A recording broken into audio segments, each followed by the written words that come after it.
We've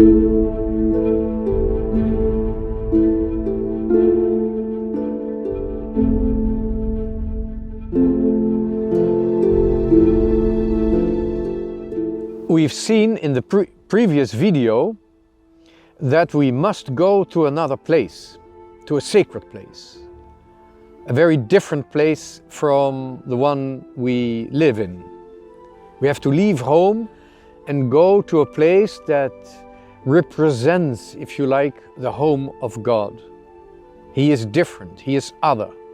And by moving to another place, we signify, we confirm that we cannot know God.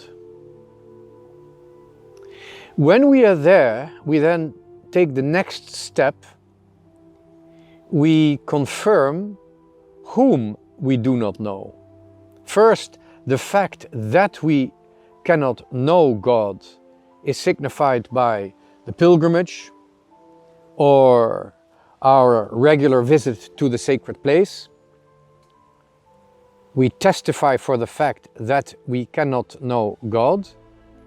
But when we are there, we must take the one step further in our religious life at the moment when we recognize whom we do not know. God is eternal. He is the one who is, the one He who is who He is. In Israel, this name was not spoken publicly. You could not announce it. So they talked about the Lord. Dominus, we translate that word in the Latin Bible. The Lord.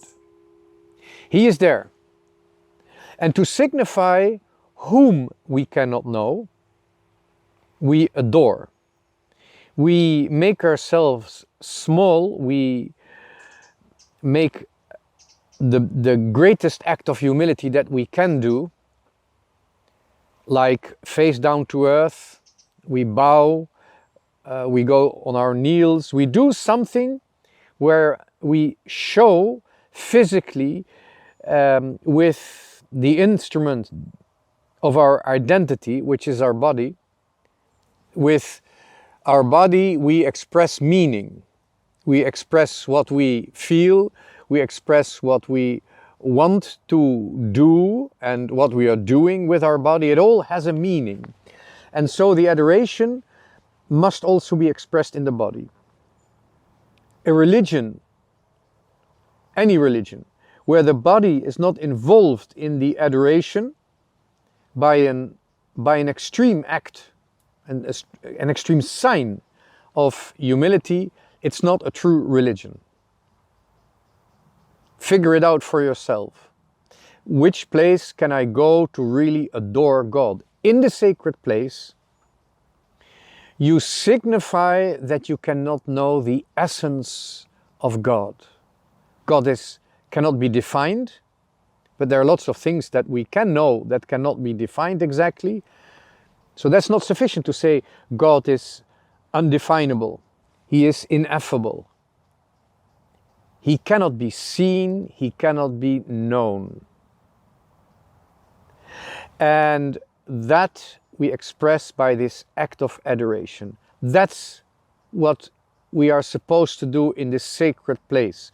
Whatever we do there, we can maybe do many things, light a candle,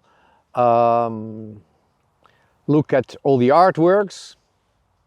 Lots of things we can do in the church that are about religion, but the core activity in the sacred place is to adore. It is the essential reason why we are in the sacred place. It is to adore. By adoring regularly, making it part of our lives, we acknowledge the absolute supremacy of God, but we also appreciate the fact that we depend on Him, He created us, and that we can acknowledge God. It's not just acknowledging God, but it's also acknowledging the fact that we can acknowledge God. And that is something, I would say, it's the beginning of a new life, of an ultimately meaningful life. We are not just there, but we can reflect on our own existence. And we can reflect on the source of our existence, which is invisible. And in adoration, while proving your recognition of the divine supremacy, you also start to reflect, you can start to reflect, if God created me, why does He hide Himself? It's not because we are evil or sinful, it's because of the way we are created. So the fact that God is not immediately visible, that we cannot know Him directly, it must have a reason. So there's also the attitude of wondering, amazement, and wondering. That's like the consequence of a life where you adore on a regular basis. It opens up life as it is really meant to be, life we are created for. We are, as if it were, preparing the ground for choosing a revelation, choosing on our search for the ultimate meaning of life. We have to prepare the ground. And this we do by adoring God. And it's not just before choosing a revelation, before saying Christ is God or Christ is my Savior. Also, when you've made the choice for Christ, I've said this before, you must return to the desert regularly. You have to go to meet St. John the Baptist. That's the way you keep your Christian faith alive, fresh. And that's the way you renew your Christian life all the time. Even when you have fallen, even when it seems your relationship with God and with Christ has been diluted by the world, by life.